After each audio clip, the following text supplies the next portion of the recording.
Good afternoon, class. Since this is our scheduled meeting for our Accounting 6152, which is coverage of which is Fundamentals of Accounting 1A. Okay, so taking up the lessons for our business organizations and activities. So dito nakapaloob, what are these three kinds of business organizations, as well as the organizations as the nature of activity. Ayan. So number one, we have the so-called sole proprietorship. So Rose and Miss Magallanes, probably you can relate that when you heard the term sole proprietorship, this is a business organization which is owned and operated by only one person, a single person. So normally, the term being used is proprietor. She's a girl, for example, meron ka na palang sarili mong business, Magallanes Enterprises, like that owned and operated by Rose Ann. So you can be called proprietress. Okay? So we have also, so thing to remember, owned and operated by only one person. Ownership niya. When you say naman partnership, this is of course as a two or more persons buying together with an agreement to contribute cash, property, services as well, and have an agreement to divide the profits after operation of 1 year period, for example, or whatever losses. So that is a partnership. Then we come up with the number 3, which is the so-called what? This is a corporation, meaning 5 or more. 4 cannot organize a corporation. It must be 5 or more. Okay? So those are the 3 forms of business organization, meaning in accordance with the number of owners. Then next will be types of business organization. That will be categorized as according to ownership. Okay, so that's it. As I've given, sole, meaning one, cannot be forgotten because that is indicative of what they mean by sole, single. Okay, two or more individuals, I said, and called partners. Doon sa partnership, marami dyan. Pwedeng sabihin limited partner, general partner, industrial partner, dami doon. Managerial, rather capitalist partner, yan. Mga silent partners, secret partners. Later, makikita mo rin yun sa mga modules natin ahead. And then, corporations, which I am saying a while ago, I have just said it, na pag 4, sometimes I throw the questions to my BSBA students or accounting students, assuming, for example, that Miss A, B, and C would like to form a corporation. Is it allowable by the law? No, because it is mandated to have at least 5 for you to be registered as a corporation. Siyempre, pag corporation, saan nire-register yan? For it to be legally registered, it must be registered to our Security and Exchange Commission. And then a document which we call what? We call it Articles of Corporation must be submitted for you to be given the license to operate as a corporation. There. Okay? So pareho din ang partnership. Yes, sir? Addition po ma'am for the corporation po ma'am. Kasi yes. Go ahead, Sir Marlon. Stipulated po ma'am dun sa the law partnership and corporation that if the partners they become more than 15 members or 15 members, they reach the 15 members of their partnership, they can apply also incorporated, to be incorporated or for the corporation status of their business ma'am. Kasi 15 na po sila po. Okay. Yes, ma'am? Yes, but there is no maximum numbers of partners. As long as you will be admitted as a partner, then that can also be categorized as partnership. Now, if they will be deciding, for example, to form a corporation, that is another documents to be presented to our Security and Exchange Commission. Instead of having our partnership, we will have a corporation. That can be possible. Yes? So yan, ang lifetime, ayan, sabi ko, if ever you'll be given the chance in the near future, right after graduation, for example, gusto nyo mag-form, which one would you like to have? Is it a sole proprietorship? Is it a partnership or corporation? Siyempre, maraming sasabihin, I'd like to be with a corp. Kaya, saan mo gustong mag-empleyo? Is it a sole, partnership, or corporation? Precisely, it's more of corporation. Kasi mas malawak. Diba? Yung sole, sabi nga natin, 2 heads better than 1. There's no ano naman in terms of sole proprietorship. Again, it depends upon the decision of the investor. Salit, gusto mo, sarili mo lang, any moment you can close your business activity or business entity. Kasi sole proprietorship, whatever is your decision, whatever losses or profits, ikaw lahat yun. As a sole proprietorship. Partnership, hindi. Kasi again, meron yung deklarasyon saan no need to be confused, walang argument in terms of the distribution of profits and losses. Why? Because they are well specified, stated also in the articles of partnership. Whenever merong formation of partnership, ay nandyan lahat yan. Name of the stockholders, the addresses, rather of the partners, the addresses, the amount being contributed, anong kind of partner ka, anong classification mo, nagpo-fall ka ba as capitalist partner, as a limited partner, whatsoever. Lahat na yun ay nakasulat sa ating dokumento na tinatawag na Articles of Partnership, as well as pareho din ng corporation. Pero plenty of distinction. Yung partnership, pag may isang type, pwedeng ma-dissolve na yung gagawa na ulit sila ng panibago. Corporation, no? Because the lifespan of corporation is 50 years. Diba? Yung mga matatandang 100 years na, 120 years in operation because renewable yun every 50 years. See? So yun yung kagandahan ng corporation. Kumbaga prolonged life span in terms of the operation. Meron palang naghahabol pero nagsist na pala in operation. But the corporation can stay as long as there is what? Consent and had been legally, meron kayong mga sinubmit na requirements, so you can exist as long as you have these terms. After 50 years, renewable.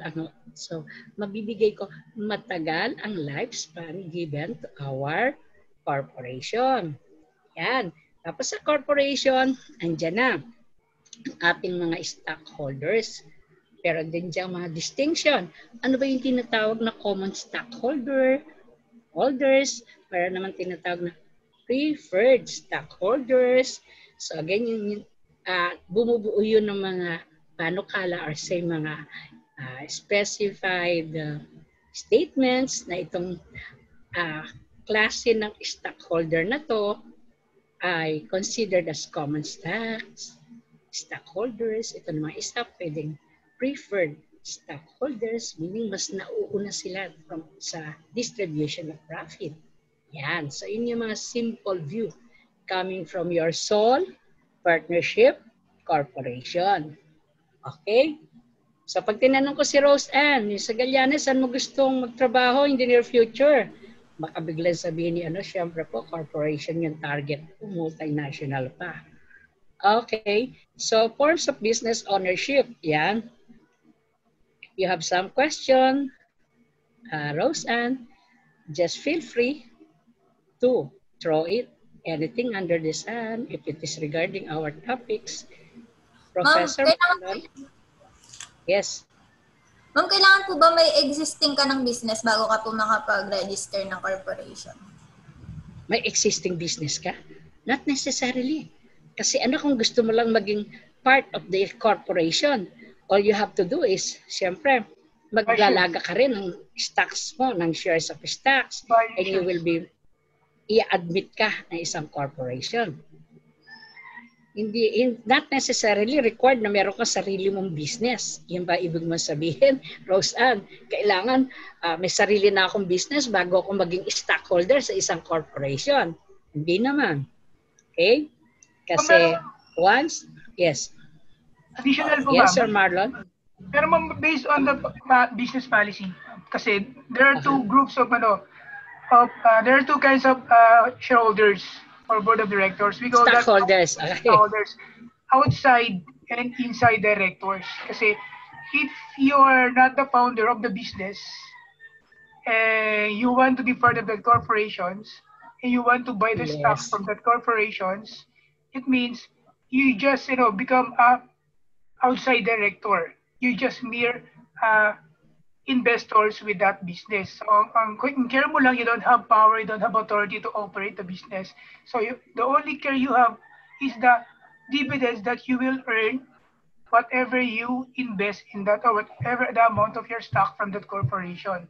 That's the duty of outside directors. Well, so when we said inside directors, these are the group who are consists of pioneer or the group who established business. Okay, they have all the rights. Okay, they have all the rights. It means they have the rights to operate the business. They have the obligation to give, earn to those to the shares of every stockholder, especially those outside stockholders. So, yun yung karamihan kasi, mostly kasi ang CEO ng mga ng corporations is all came from the inside directors. Kagaya ni Henry C. Diba, chairman siya. Kasi siya yung founder ng business. Yes, so ang dinidiscuss ng Sir Marlon. Okay. Tama ba, Very good insight. So ang pinipinpoint dito ng Professor Marlon is about, di ba meron tayong term incorporators. When you say incorporators, ito yung pinaka, nung nagkaroon ng foundation, nung binuo at the formation of the corporation, sila na yon, stockholders, sila yon. Kaya sabi mo inside. Now, a corporation is open to anyone who will be willing to invest and to be part of the corporation. See? Yung inaano mo lang, that is for insiders, meaning to say, incorporators yun. That's why it is a distinction of ano ba yung corporators at saka incorporators. O, yun yung pwede nating bigyan ng distinction that when you are referring to these inside directors, syempre meron yung mga qualifications in terms of they have this board of trustees sa mga ganyang malalaking say incorporation. Pinag-uusapan mo na yan, sino yung mga qualified to be directors, to be part of this board of trustees, board of directors, ang tawag doon. So is it qualified? Are you qualified if you are an outsider? Things like that. So it must be, again, agreed upon within this board of directors. Ayun yung sinasabi ng Sir Ano. Kaya yung incorporators, those are the very owners, investors at the time of the formation of a certain corporation. Now, yung mga magdadagdag, hindi na sila pwedeng sabing incorporators. Got the point? So, may puntos din doon. Ay, maganda naman yung binigay ng Sir Marlon. Kaya sabi niya, may mga external. Yes. As long as you can qualify yourself to be one of the corporators, then, syempre, throughout the years of the business operations, naka-open yan. Diba? Wala tayong limit pagdating sa corporation. As long as the board of trustees, the board of directors will be accepting you to be part of this corporation. So, open. And we call them stockholders. Lahat ng magbibili ng stocks to be part of the corporation, to be part of the ownership, tawag doon stockholders. See? Yun, kaya ano yan sa outsider? Still have questions, Miss Rose? Okay. Wala na po, ma'am. Thank you po. Okay. Go ahead. Ano pa yung iba natin? Siyempre, ayan, comparison daw of our 3 forms of business organization. As we have mentioned, sole proprietorship, how to distinguish it from partnership, from a corporation. And it goes with, in terms of ownership, syempre, one thing to be remembered na hindi na natin pwedeng malimutan is sole proprietorship, so only single owner. In terms of partnership, it can be 2 or more. Okay? Meaning kahit dalawa lang kayo, pwede na kayong partnership. Much more, okay lang, as long as they are accepted, admitted by the partners na nandun. Nag-qualify ka to be one of the partners, then you'll be admitted and you'll be included. Then the category will be, ayan, pag-uusapan na yan, anong klaseng partner ka? Things like that. In terms naman of corporation, many, at least 5. So kung 4 lang kayo, ay hindi kayo i-allow ng ating Security and Exchange Commission. Why? It can be read sa lahat ng ating books. Naka-printed dyan, it must be at least 5. So that is already the requirement. The requirement of our Security and Exchange Commission, which is the government agency na nagmumonitor ng mga corporation. O di ba? Pagka anong klaseng kumpanya yan? Ano ba yan? Existing ba yan? Legally ano ba yan? Registered? Ayun, things like that. Kasi once you are legally registered, meaning nag-qualify ka dun sa mga requirement na papers, documents to be submitted, and siyempre, very, very essence nun ay yung ating tinatawag na Articles of Corporation. See? Kung saan nakalagay lahat doon ang mga pros and cons, sino yung mga nag-form, sino yung tinatawag na incorporators, sino yung mga additional stockholders, hanggang saan yung contribution nila. And then, in terms of the profit sharing, andun din kung ano-anong klaseng stockholders ba sila. So, that is for our corporation. Klaro ba, Rose Ann? Meaning, wow, eto na. So, again, magiging part na yan ng stock knowledge mo. Kahit hindi ka pala BSBA, o di ba napakasarap na may accounting subject? Kasi ang dami ditong matatakel na sometimes wala naman doon sa mga ibang subjects. IT wala niyan, wala din yan ng engineering, things like that, wala medicine. Pero tayo, interrelated yung mga subjects, so pasok yung accounting natin doon. So it's nice to be with us, Rose Ann, ha? Okay, organization's life span. When we are talking of sole proprietorship, limited. It depends on the owner's decision or death. Siyempre, owner ka. As an owner, biglang nagkaroon ng, nag-goodbye na pala siya. Wala na yung niya. Things like that. Limited yung kanyang lifespan. See? Not unless, siyempre, may mag-absorb, may nagmana. That's another thing. Hihingi na uli sila ng dokumento. Document to testify that siya na yung owner. Again, ipoproseso yon. Because that is a single proprietorship. Same is with our limited life of our partnership. It depends on the owner's decision or death. Yes, pag mayroong isang namatay, parang na yung partnership, they need to, again, have the adjustments of the documents to the point of another registration, things like that. And then, in terms naman of the corporation, shareholders are not personally liable. Meaning nagkaroon ng bankruptcy, insolvency of the corporation, depende yan kung anong klaseng stockholder ka. See? Hindi ka naman liable dun sa mga pagkakautang ng buong corporation. Yun ang implication ng sinasabi nating, say, indefinite, or rather, we have the shop in terms of the liability. Meron din tayo niyan sa ating partnership, which is been mentioned, partner personally liable. Pero kung unlimited o general partner yan, sabi ng Sir Marlon, general partnership, when you say general partnership, merong involved dyan na general partners. So when you say general partners, parang unlimited ang ibig sabihin nun. Unlimited din yung liability mo. Ito lang yung given as a partner.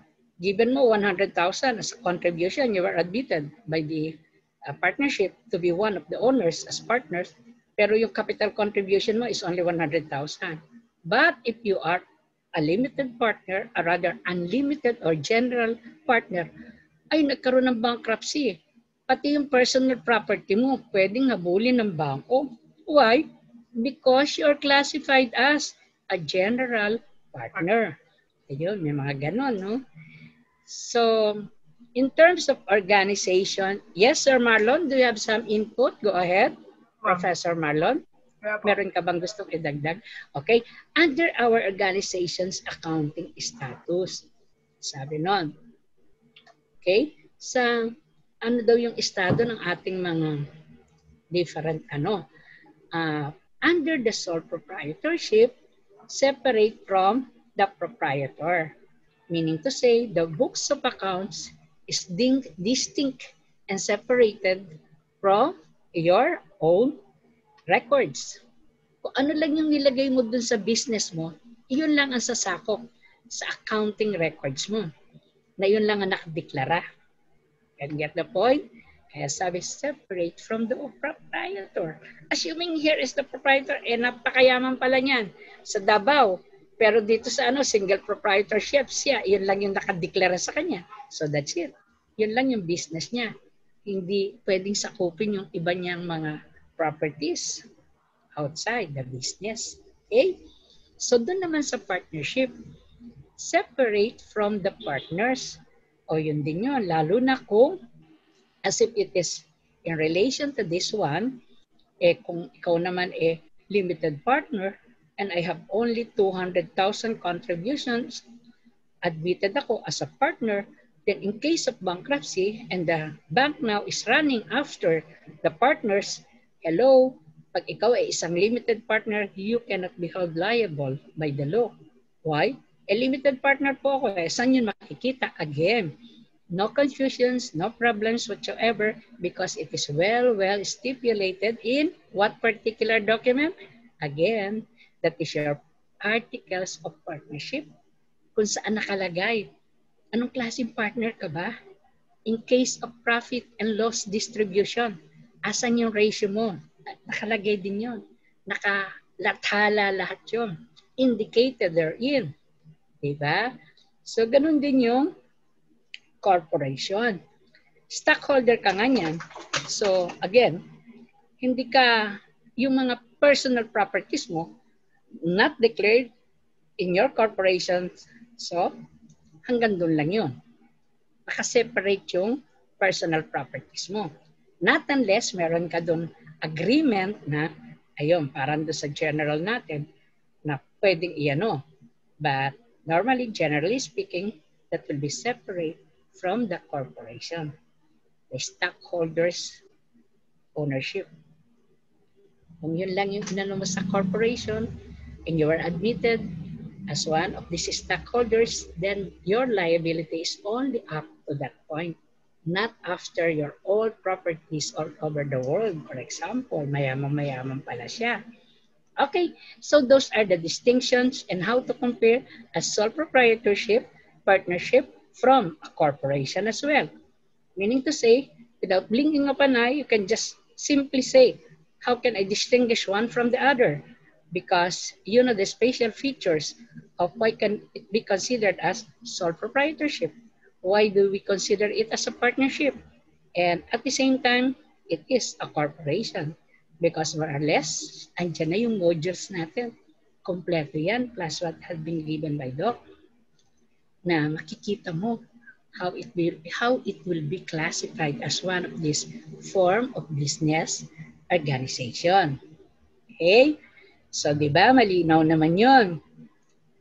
Next slide, meron pa tayong, siyempre meron pa. O sige, baka anuhin tayo ng time. So, see to it, meron pa tayo. Get the other slides. So, pagdating naman dun sa okay, yan yung sasabihin ko, types of business organization. Sometimes the students will be confused. Ma'am, ano po ba talaga tanong? Is it type of, siyempre mako-confuse, is it type of business activity or forms of business organizations? Di ba? Kasi minsan, enumerations, when we have the face-to-face or traditional way of having it, the questionnaires will be thrown, give the 3 kinds of business organization. Biglang ilalagay service concern, merchandise, which is not correct. Because when you are talking of the types of business organization, we will be dealing with, ang nasa mind mo, is it in accordance to what particular activity they are having as a business enterprise? As an operating business entity, anong klase ba yung nature? Right? Or sometimes after graduation, you'll be saying, uy, saan ka na nag-work? Jardine Davis, ano yan? What kind? So that is the, na tinatanong siyempre, Jardine Davis Incorporated, alam na corporation siya. Pero what type? Is it merchandising? Is it manufacturing? Or service? So this is it. Madaling ma-distinguish. Why? Because when we are referring to service concern, that will be rendering services to clients with that only source of income. And then when we are talking of merchandising, buying goods and selling the same as is, as if there's no process of how to produce a certain product because it's a mere finished product, purchasing it primarily, what? Aiming to sell it out for a profit. And that is a merchandising firm. Plenty of times I'll be saying to the students, do not ever forget how to distinguish this merchandising from manufacturing. The mere fact that you have the term, the key terms to remember when we are talking of merchandising is buying and selling. So if the company or any business enterprise, business entity is dealing with the buying and selling of finished products, that is, of course, the very purpose of which is to sell it out for a profit, that is already classified connotation that you are now having a merchandising business activity. Did you get it, class? So that's it. You can never forget anymore that this is a merchandising concern. Next is our manufacturing. So quite easy to distinguish. Why? If the company, if the business organization is dealing with the production of finished products to be sold out in the market, then it should be classified none other than but a manufacturing. Meaning to say, sometimes I said, go to the blackboard, name as much as you can. Ano yung mga manufacturing firm? Ano yung mga merchandising, just to have distinction of between the two. So when you are, say, buying these materials, raw materials, having the factors of production, being processed, being used, being applied to get a finished product, to create a finished product, that is the so-called manufacturing concern, because you are involved now in buying the raw materials in order to create, in order to produce finished product. Of course, the primary purpose of which is selling it out again for a profit. And that is a manufacturing concern. So quite easy, isn't it, to remember how to differentiate your service, your manufacturing, and merchandising firm. Okay, so we come up with the categories of business activities. Definitely, we have 3. Ito, laging part and parcel. Even if you are preparing the cash flow statements, nandyan yan. Operating, we have also the financing activities, and the other one will be operating, financing, and investing activities. So we have the first one now on the slide with operating activities. So this refers to generation of revenues and incurrence of expenses in the company's main line of business. So, for one, ano bang klaseng expense to? Saan ba to ginamit? So, that can be considered as part of how you can easily classify or categorize this activity. Is it falling under operating? Why? Because the given accurate examples there, examples are collections from customers. Siyempre, nangungulekta ka. And that will mean during the operation of the business, during the business cycle, it goes with nagbenta ng kolekta. That's why collection will be, especially when you're selling it out on credit. What is on credit? On account. Meaning, hindi siya cash basis. So, whenever there will be some collection in terms of, sa accounting term natin, tawag doon, accounts receivable, the right to collect from our customers, for example, because you have sold it out, the products on credit, with a condition, a term that it will be paid on a certain agreed period of time. So yan, once na nagkaroon ng collection, that is part of our operating activities. Okay, next, interest received on notes receivable. Sir Marlon, is it time for us? No, it's, we're about to, ma'am. It's only 4 minutes, ma'am. Okay. Let's move na po for another slides para matapos po natin. Okay. So, sige, bilisan na natin. Categories naman of business activities involving your investing. So, this is related to the buying and selling of the long-term assets. PP, plant, property, PPE, tawag natin doon para na plant, property, and equipment, stock bonds, stocks, bonds for business use. O pagka ganito ang tawag doon, investing activities. Ito ang mga examples given. Sale of plant assets. Nabenta ka kasi non-moving na yung asset. Kailangan ibenta. Sale of investments that are not cash equivalent. There are plenty of it. Mga securities natin. Receipts on loans receivable. See? Maraming mga resibo na natanggap yung mga cash because of these loans receivable. Acquisition of plant assets. So all of these things plus the purchases of investment that are not cash equivalents. Diba? Mga nag-purchase sila ng how to invest in these bonds, in these securities. See? Yun yung mga not cash equivalents. Okay. So this is now the category of investing. So the last one that will be left, ano yun? We have the investing, we have the operating. So the last one will be financing activities. So the next slide will be involving examples relating to our financing activities. So here is it now. When you say financing activities, this is referring to the raising of funds from prospective investors and creditors needed by the firm to start or to sustain the business. Precisely, ito yung mga say sa ating stockholders na pumapasok sila because they'd like to have some investments. So whatever been received, all na yan sa ating will be categorized, classified as financing activities. Ayan na, examples naman. Nag-issue sila ng maraming stocks, issuances of stocks, selling treasury stocks, borrowing funds, payment of dividends, purchase of treasury stocks, and so on and so forth. Marami pa yan. So pag yan klaseng mga activities, they will be categorized, classified, no other one but our financing activities. So class, you are exposed now to your operating, financing, and investing activities. Thank you very much and God bless us all. See you next meeting.